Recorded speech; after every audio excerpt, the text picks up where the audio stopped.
Hey guys, this video is going to be kind of different from the other kind of videos I post on my channel.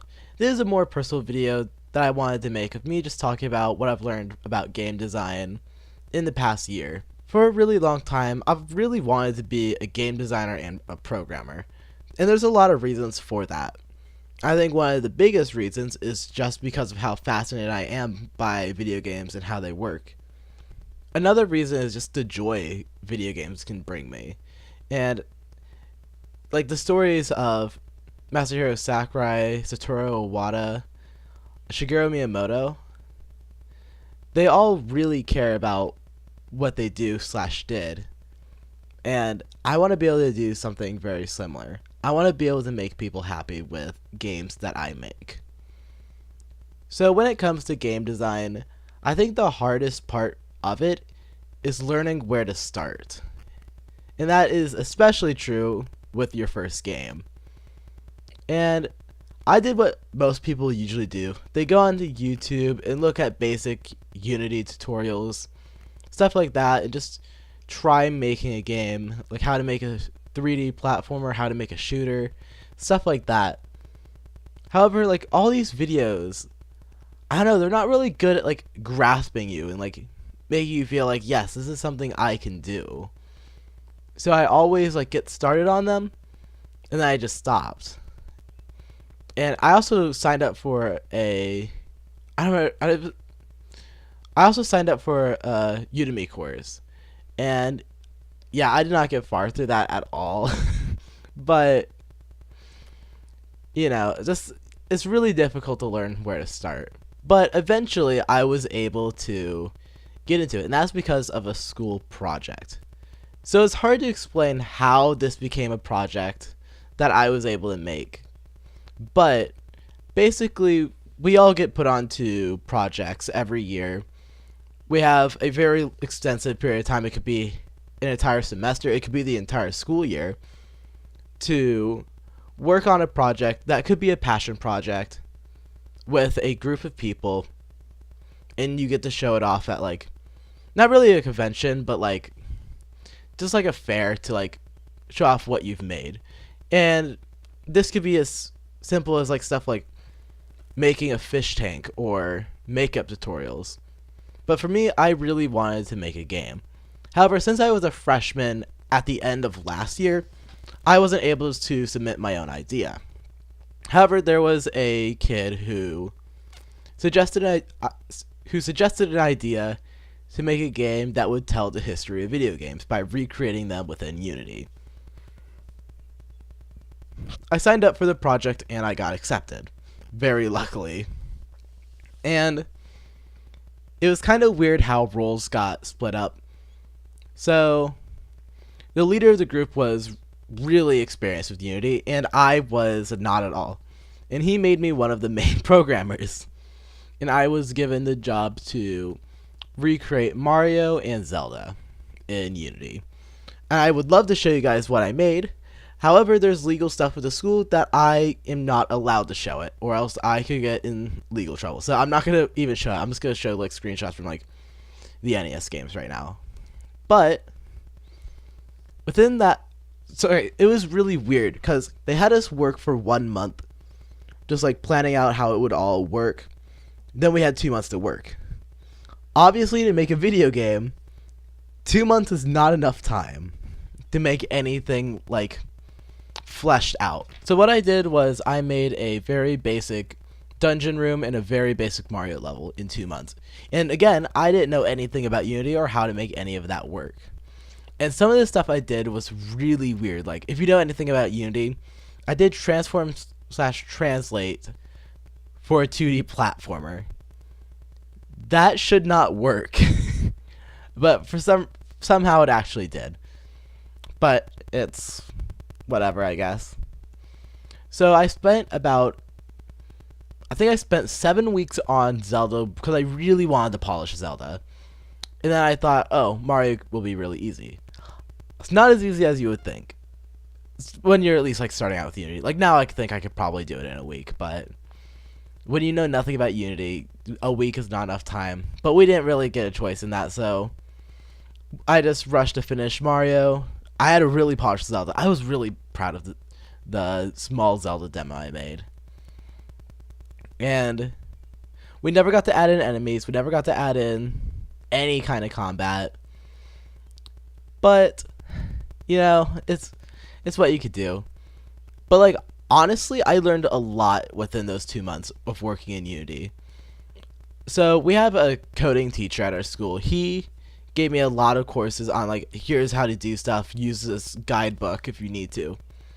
And that honestly helps me a lot. Like, so honestly, one of the main things that really got me into working on projects was actually having to do it. Like, being forced to actually finish it.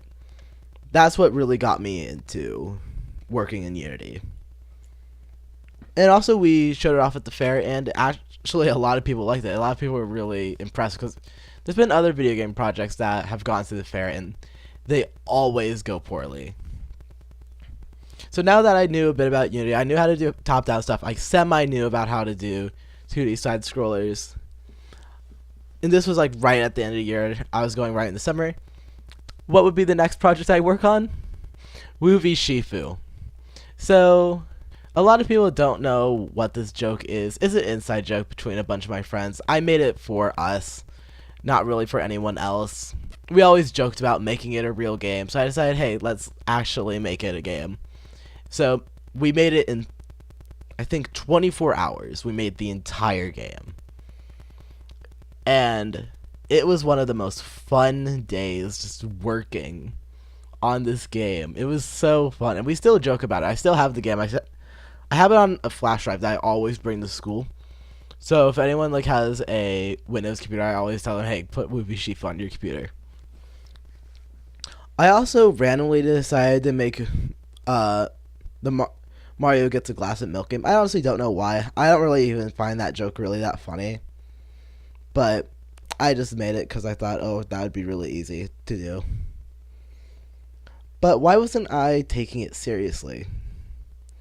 Well, honestly, it was for a dumb reason, and that's because I didn't want to make anything until I had my next school year deadline for a project. And looking back on that now, I wish I didn't do that. Because we already knew the first project that, oh, we can't show this off anywhere. We don't own the project. So why would I want to put a really big idea into a school project that I will never be able to show anyone? So I regret doing that. But eventually the next school year came around, and me and my friend Victoria had a really good idea for a game. And I still think the idea, well, at the time we thought it was a really good idea. And I think on paper it's a really good idea, but when implemented, it's really bad. So we made a game called The Tale of Three. Once again, I am not allowed to show any of this, and honestly I'm kind of glad because that game turned out like shit. So originally we were going to make a top-down adventure game, kind of similar to Zelda, I guess, where you would switch around between three main characters. One would be able to attack, one would be able to do puzzles, and one would be able to talk to people and convince them to do stuff. And looking back on that, those are just too broad of like things. I don't think that would have been done very well. But in this year, we actually had the full year to make the game. We had from October to April to make the game. So that's a lot of time. So you know what ended up happening? We got to December. We barely had anything. Everyone on the team really hated the project and just hated where it was going. We like saw no way it could end up being good. So we ended up deciding to change the entire plan and make it a 2D platformer. Not just because it would be easier to do, but because I think we would make a more quality project out of that. And honestly, looking back on it, I think we did end up making the right choice there, even though I still think the game is absolute garbage. So, and honestly, I don't think it was the idea that made it garbage. I honestly think it's something, It was with the entire team in general, including me. So no one on the group really got along well. Everyone had conflicting ideas constantly. Everyone was always like, had too much of an ego to be like, oh, well, we don't have to do my idea. Everyone was like always pushing, no, I need to do my idea. I need to do my idea. It's my way or the highway. We can't do anything else. And that really pushed the group away, and it really sucked. But the main thing that I took away from this group project was that if a project is doing poorly, fix the issue before the issue grows. If we continue working on that game and just wasted more time on the top-down portion, we wouldn't have been able to have a game for the fair. Another thing I learned while working on this project is make sure your team understands your vision just as well as you do. Because I've noticed multiple times our two other group members, who were not the leaders, had absolutely no idea what our vision was. And when we told them what it was, they were like, oh, I didn't know that. When that's kind of important for everyone to know, to be able to all work together. So make sure when you're working on a project like this, make sure everyone completely understands the vision, even if it does not apply to the work that they're doing. And also another thing I learned, a lot of the people in our team did not want to work together. They always wanted to go off and do their own thing. Honestly, actually almost everyone in the group wanted to do that. I was the only one I felt like I was in the team that was constantly going around making sure that everyone was doing their right stuff and making sure I coordinated my work with theirs. We had people working in completely different rooms. It just did not work out. So if everyone's just not working together as a group, it's not going to go well, especially for a project like this. So, yeah, of course, we eventually did finish the game. But due to time loss and other internal issues with the team that I'm not going to get into, it was only about as good as the 2D Mario game we made the year before. We were missing the two other characters that were going to be playable in it. So we only had one, and it was the most basic one of them. It was pretty bad, honestly. I was really unsatisfied with the final result, but I still consider the project a success because I learned a lot from it. During that time, though, I did actually make another game that I am going to be putting in the description of this video, which is a game called Escape. It's about a slime trying to escape a lab. It's a really simple 2D platformer that I made in 3 days. Another thing that a lot of game designers have issues with is when it comes to programmers, most of us have no sense of art direction. And that also goes for me. I am awful at art. I can't make anything look aesthetically well. So everything just looks awful whenever I do the art. So that's something I do want to overcome. I want to be able to work on art more. I want to be able to make my own art for games because that's something that I'm just going to need to do if I'm going to be working independently on some projects. However, one thing I don't think I'll ever really be able to overcome is not really being able to create music. I have ways I can make music, but again, when it comes to music, especially more with music than art, I have absolutely no idea how to make anything just work right. So that's another thing that I'm not going to overcome, but I need to be able to hire someone to do music. But also, I wanted to mention in this video all the programs that I've learned.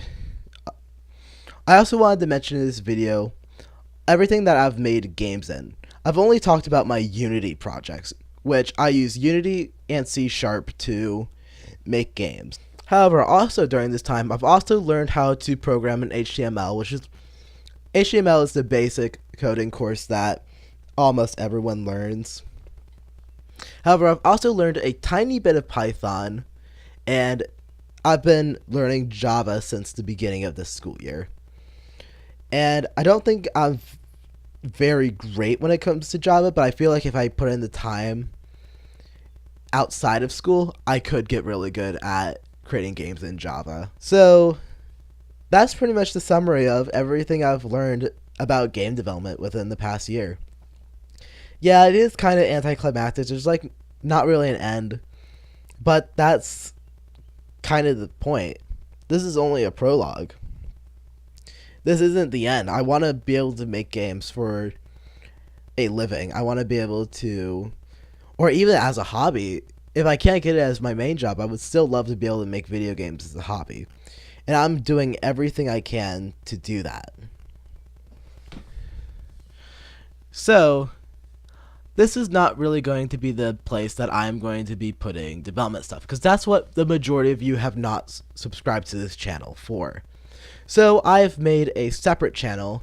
Link to that will be in the description. It will also be on my homepage. I'll be advertising it on all my social media. That channel is called DevNova. I am not 100% sure what I'm going to be posting on that channel yet, but I'm thinking it'll probably be like dev updates on small projects I do for game jams or stuff like that. I also have a project that I am wanting to work on and finish around my senior year. I'm just losing time as of late, and I need to put more time into that project. So yeah, all my game development related stuff is all going to be on that channel. If you guys are interested, go subscribe to it. I'll be uploading, I would say, I'm going to try uploading a new video at least once or twice every 2 weeks. So yeah, that's all I really wanted to say for this video. I'm probably going to do a year 2 video sometime next year around this time. Just this, because I want to be able to see how I've progressed and how much I've learned. So yeah, that's all for this video. Thank you guys so much for watching, and I'll see you guys next time. Peace out, guys.